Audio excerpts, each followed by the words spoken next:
on this show do not necessarily reflect those of members of People for a Better Future. Save our future. Do something now for your children and for me. Yeah, at least not all of our views anyway.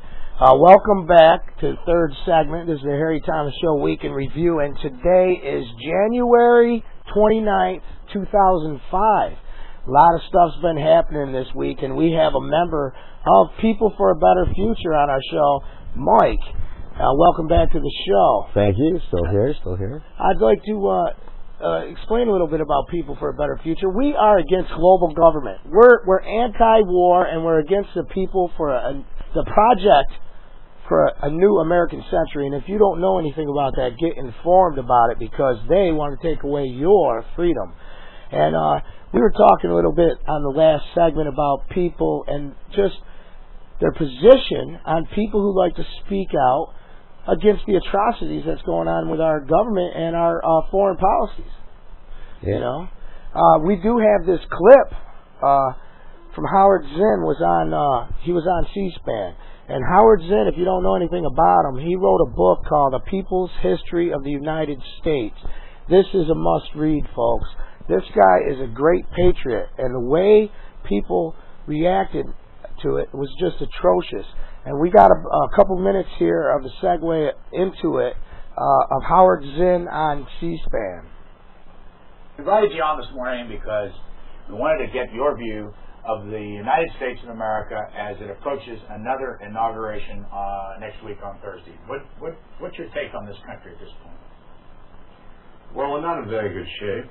We're about to inaugurate a president who does not deserve to be inaugurated. That is, we're about to inaugurate a president who has gotten us into 2 wars in the one presidential term. And we are now in a very disastrous situation in Iraq, disastrous for the people of the United States, and disastrous certainly for the people of Iraq. And there's no prospect that this administration is going to do the right thing and remove itself from Iraq and let the Iraqi people themselves determine their destiny. So we're approaching a new presidency, that is a second term for Bush, in which he seems to want to dismantle in some way Social Security, in which he is going to continue spending huge sums of money on the military. On the military, probably $500 billion a year, perhaps 50, 60 billion just for the war in Iraq. And the debt of the United States is piling up hugely.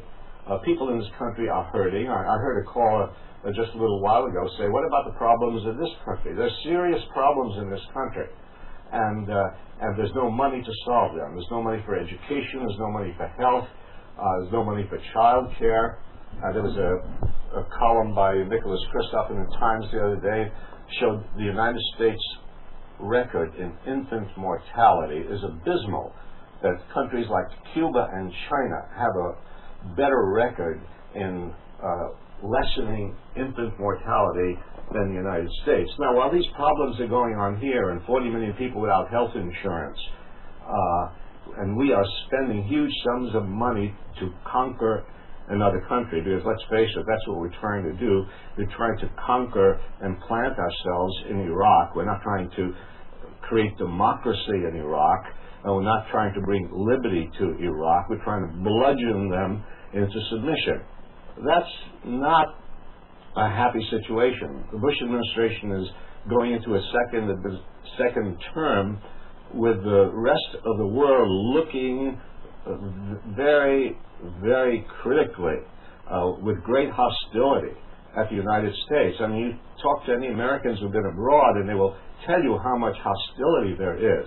And I, in communication with people in other parts of the world, find they are asking the question, what's wrong with the United States? Why is it behaving this way? Why is it behaving like a bully in the world? Why is it insisting on solving problems by military might? Why is it giving pitiful assistance, pitifully small assistance to people in tremendous need, like the people who just suffered from the disaster in Asia? And while huge resources are being devoted to war. No, we are going into this second Bush administration in, I'm afraid, a very, very sorry state to this nation. And I think it will take a lot of waking up on the part of the American people in order to insist, as people in the past have sometimes insisted, that the government change its policy.